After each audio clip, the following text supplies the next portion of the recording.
Hello, I'm going to do a quick tour of the Wicker area of Sheffield. I'm stood on Ladies Bridge at the moment. That's the River Don. And where you can see the bridge at the other end, if I just zoom in on that. Just to the right of that, there's another concrete culvert, and that's where the River Sheaf comes out. Then if I move around here, this is where the old Castle Market was, and that's where Sheffield Castle was. The biggest castle in the north of England at one bit. Before, I think it was 1644, during the Civil War when it was sacked. So I'm going to now move down to the Wicker area and give you an idea of it. At one bit, there used to be another station at this side of Sheffield, and that's gone many years ago. And back in the 1960s, during the beaching cuts,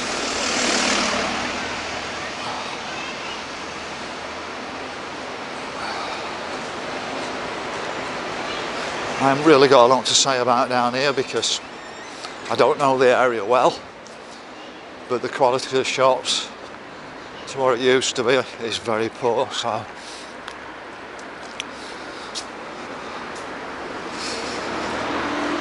it's probably not helped with a new ring road going through as well, because that's probably drawn away traffic from this area. It gives you an idea of the Wicker. So I'll walk down, show you one side, and then I'll walk back up the other side. There's a big gun pub there.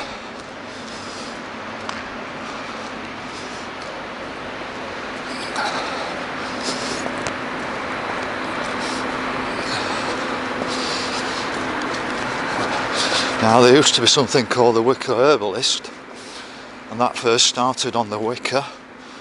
There was actually 7 Wicker Herbalists at one bit in Sheffield, and there isn't one now.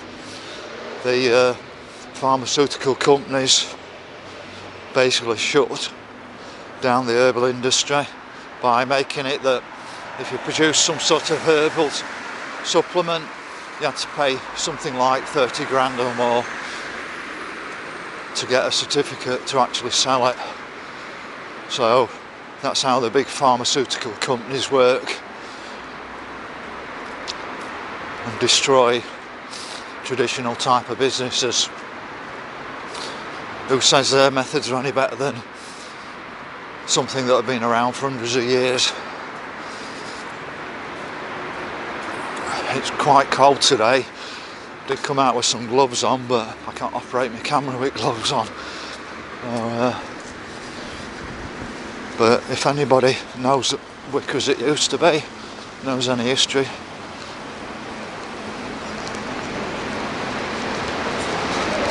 please give me a shout.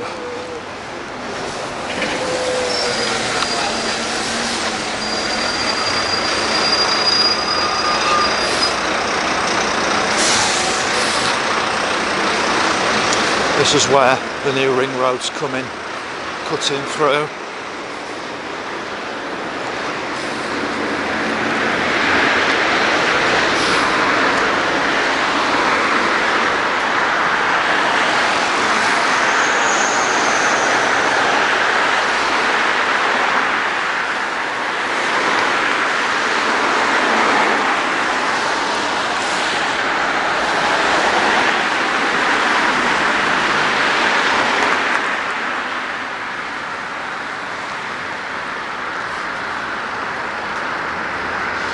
So it took me a while to get across there because I'm walking across the new ring road.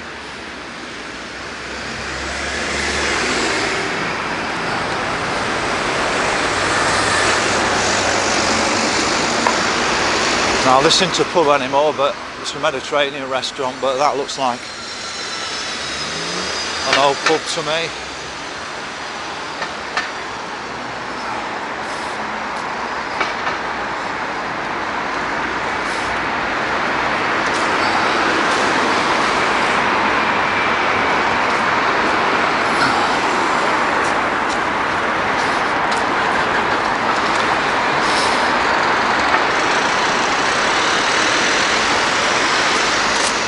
And you've got another pub called The Station.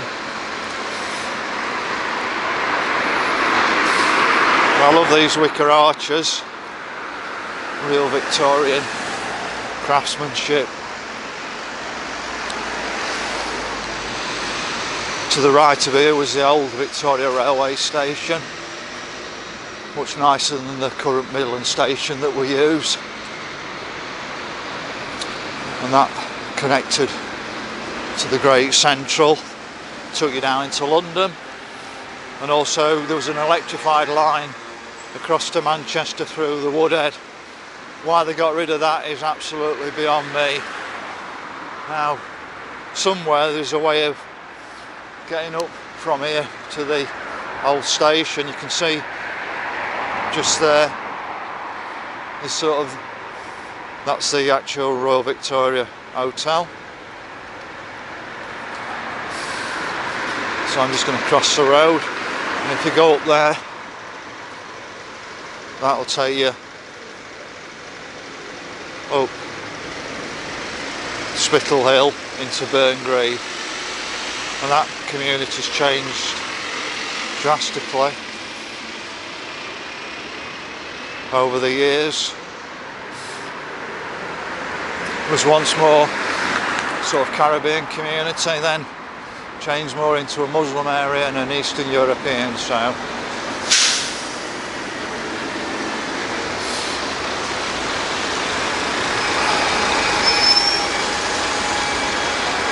You see all the arches on the wicker where the various businesses.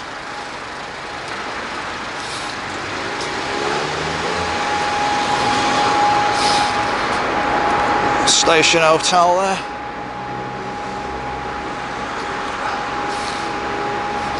Then I'm going to walk back the other way. But that looks like a bank, whether that was Midland Bank or HSBC in the past, I don't know. But you can see where they've cut through into here from the ring road. Now comes down from the Parkway. There's a roundabout before the main Parkway roundabout, and that brings you down to here now. So they've cut out a big section of these shops. I would have said this was like Attercliffe, where it was a sustainable community. But now, other hairdressers and various other things, it's not that great for shopping. Now, I used to come to Scott's Hairdressers in the 1980s, because in that day and age it was flat top era. I used to have the flat top at Scott's.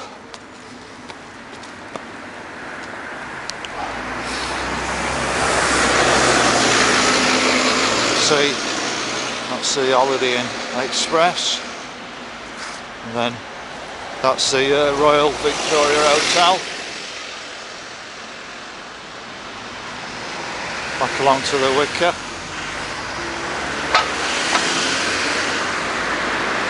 They cut the actual ring road straight through here, so I don't know what they actually removed to achieve that.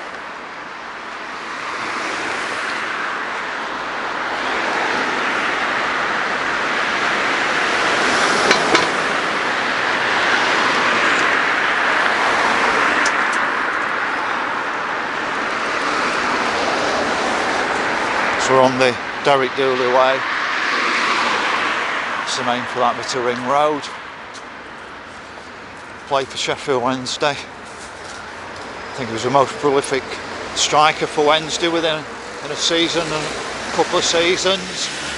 Broke his leg, I think it was Preston or Bolton, and it went funny and ended up losing his leg. He was the Sheffield Wednesday manager. They sacked him on Christmas Eve. At that time there was a flu virus going through the club, and Derek wouldn't have been bothered, because Derek would have been happy to have just had any job at Wednesday, and he was promised a job for life as far as I know, and they then forgot about him after that, and he became the chairman of Sheffield United Football Club, not the PLC, the chairman of the football club. There's the Royal Victoria Hotel. So Derek was a bit folk hero in Sheffield on both sides of the city. I did go to speak to him many years ago because I thought Wednesday United should merge and play at the same football ground, and he was good enough to invite me into Bramall Lane to talk about it.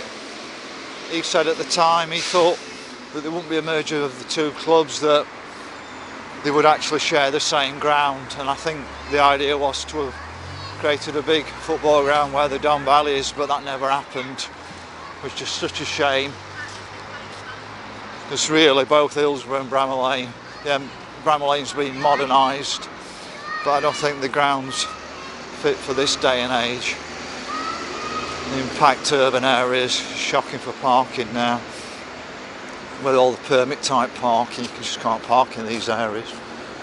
Now, I used to go to Hillsborough every week for 20 years until the parking became so bad and various other factors.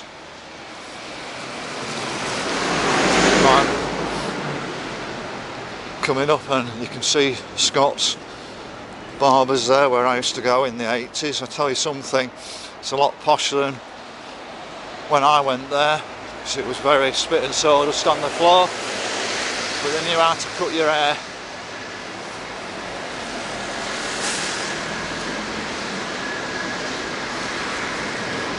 There was a good fishing tackle place here. That's gone now, and it's starting to snow at the moment, and that's just reminding me, I think I'll have to go back for my umbrella if I've got it in my car. So that's my short tour of the Wicker, and I'll upload to that video to you and get another video out to you. But any requests for videos of Sheffield, just shout up, and I'm more than happy to do videos of any area of Sheffield then. So speak to you again later, bye.